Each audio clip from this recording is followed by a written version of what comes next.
Commander Lawrence is such an interesting character because despite being one of the architects of Gilead, he doesn't really seem to agree with anything that Gilead does. He's clearly not a Christian nationalist, so why did he ever align himself with the goals of the sons of Jacob? I will explain, but if you guys want more Handmaid's Tale analysis, let me know and make sure you sub.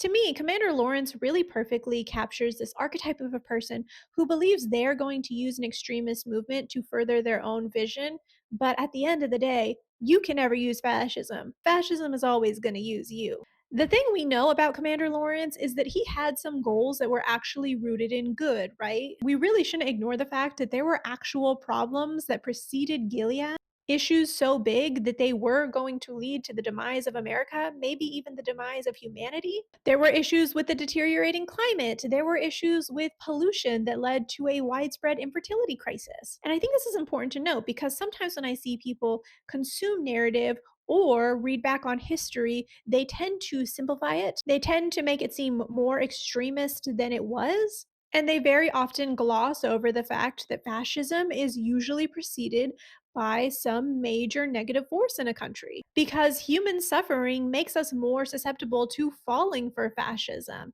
It makes us crave a more radical change. And so when someone can swoop in and promise that change, we are more likely to say, hey, yeah, go for it, because I really don't like the way things are going now. And the desperation we feel makes us question a little less if the changes that are being promised are actually helpful to us or not.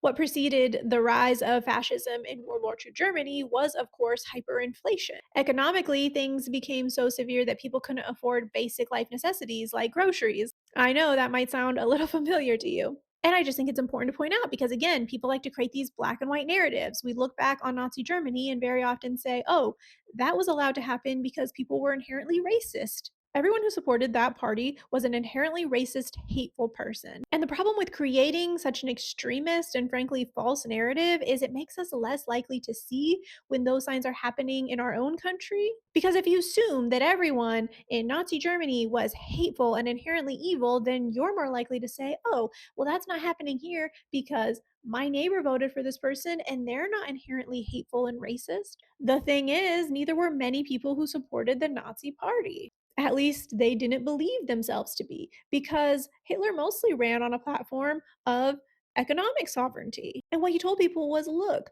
the reason that things are so economically bad for you are because of these Jewish people, and we just need to deport them, and things will get better for you. And deportation didn't sound so bad, you know? I don't think that he could have ran on a platform of, hey, we're going to end all these people's lives. And they didn't. They started with simply getting them out of the country. And when that no longer worked, that's when they put them in camps because it's actually very hard to mass deport a large population. It's not as easy as it sounds. And even when they got them into camps, it was very hush hush what was actually happening in those camps. And so if you were choosing to believe the propaganda being fed to you because you were unhappy with the way things were, then you were going to believe that Jewish people weren't actually going to be harmed. They weren't actually going to lose their lives. Not everyone who allowed the Nazis to come into power was an extremist, but I love that quote that goes something like, you know what they called people who supported the Nazi party for their own personal reasons, for economic reasons? They called them Nazis because by the end of World War II, no one cared for the reason you wanted to support that person. They only cared that you did and that you didn't stand up. But it's very important to note that most people were concerned about very real issues. And the real issues that preceded Gilead were, like I said, pollution, the fertility crisis. And these were the issues that Commander Lawrence wanted to address. And he did genuinely want to address them. He wanted to fix these problems. And he didn't want to fix them to subjugate women or to spread a Christian nationalist movement. That was not his interest. I mean, from all we know about Lawrence, he didn't hate women. In fact, he very much loved his wife. He chose not to have kids with her because he didn't think it was going to be good for her mental stability. In fact, he was so dedicated to her that when she pulls out a weapon and points it at him and threatens to end his life, he begs for his life, but he never even gets mad at her for it. He seems to largely understand why she would be so upset with him because, first and foremost, that man was dedicated to his wife. So, how does a man who loves a woman that much end up getting caught up in Gilead? So, it's important to know that this is not a man who just thinks that all women are beneath him. At the same time, though, I don't want to lean into this narrative that Commander Lawrence was just a great dude who got caught up in a bad movement. He had some seriously problematic views before Gilead. He didn't care much about the harm that he might cause as long as he was willing to solve a problem. He was very utilitarian in that way. He believed the world needed to improve and that some people were going to suffer for that. I very much think of what Fred said to June in season one, which is that things getting better for some people never means better for everyone. It's always going to be worse for some people.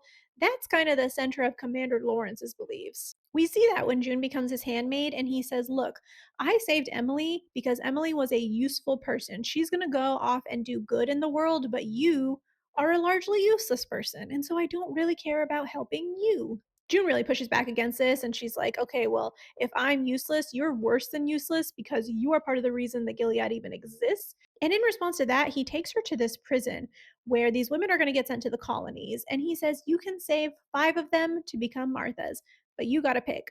And June pushes back against this. She really doesn't want to decide. And it's meant to drive home Commander Lawrence's point that it was either save some people or save nobody. And that's why he made the choices that he did. But he wasn't an ethicist. He didn't put a priority on morals or even on human rights. He put a priority on solving problems. And we can glean some of his views from the books that he wrote before Gilead. One of them is called Problematic Populism, A People During the Fertility Crisis. Now, populism is this political ideology that the government should be for the majority of people's interests. It should be used largely for the good of ordinary people. So the implication here is that he thought it was a problem to appeal to most people if you were in the middle of a fertility crisis and your population was dying out. He didn't think it was super important to appeal to everybody's needs.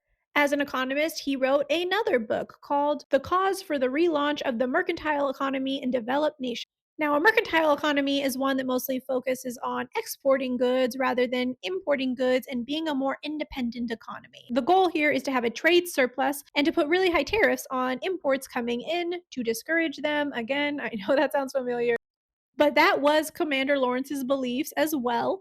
And the funny thing is that that economy largely failed. As idealistic as it may be to say, hey, we need to put America's economy first, we need to be a big producer. We aren't a big producer anymore. And Gilead was not able to keep up with production in a way that made trade viable, to the point that they actually became desperate for trade with Mexico. And they ended up having to trade their most valuable asset, handmaids. Another book that Lawrence wrote was Women's Work and Coffee Spoons, an empirical model of women's work hours. Now, this implies that to help the fertility crisis, Commander Lawrence also believed that women should scale back into more traditional gender roles. Although he was not nearly as religious or as far right wing as the sons of Jacob, this tells us that he still believed in traditional gender roles to an extent. I imagine he advocated for fertile women to prioritize being at home for the benefit of their nation. Although it's ironic because, again, in his own life, he didn't have kids with his wife. And we can glean some of his other views based on books that were on his bookshelf that he didn't write, such as American Prosperity in a Warming World tells us that he cared very deeply about climate change. He was probably one of the people in Gilead who advocated for a simpler life with a smaller carbon footprint. And that's a belief system that's actually not that bad. Again, he genuinely wanted to fix some problems, as unethical as some of his solutions were. So he became an architect of Gilead's legislative and economic system. He was considered a visionary of Gilead and very highly respected. But like I talked about in my Nick Blaine video, he obviously reaches this point where he's not supportive of Gilead. He doesn't abide by their rules. He seeks out handmaids that are at risk of being punished, and he never ever sleeps with them. And he engaged in several acts of rebellion against Gilead, such as ending Fred's life and helping all those children to escape to Canada. So we end up with this same question that we have with Nick Blaine, which is, why did you end up here? Except, unlike Nick, who got manipulated and tricked into this, Commander Lawrence was not manipulated or tricked. He was the architect and he was very smart. So, what happened? Well, sort of similar to Nick, he thought that Gilead was going to get him what he wanted, and he thought he was smarter than everyone else in the Sons of Jacob. He very frequently calls them religious nut jobs.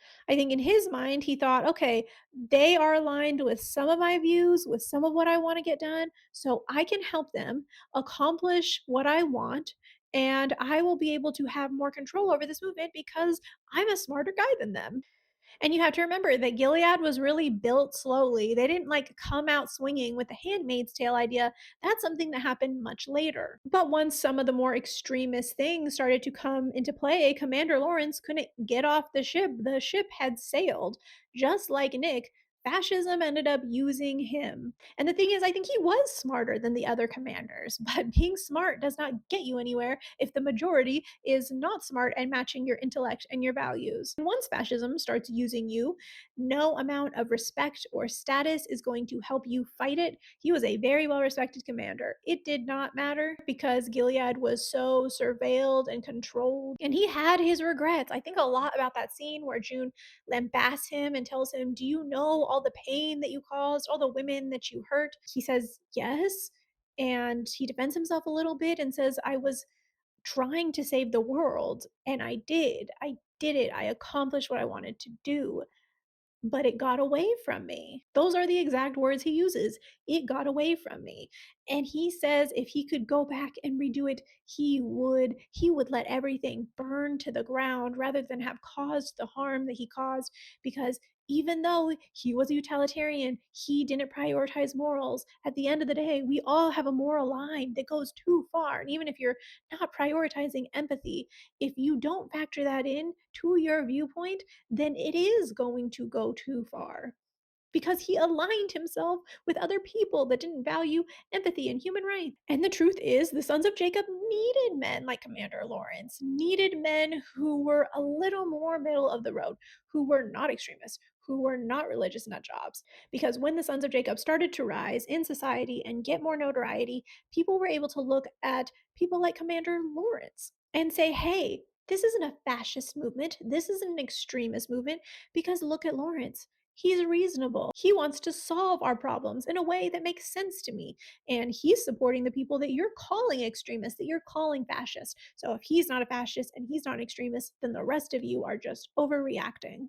Every fascist movement always needs to be supported by more moderate, reasonable people because there just aren't enough extremists in a society to allow this to happen. And it historically is supported by more moderate people, like I explained before. But remember, at the end of World War II, the people who supported Hitler for their own reasons, who didn't see themselves as racist or extremist, they were still just another Nazi at the end of the day.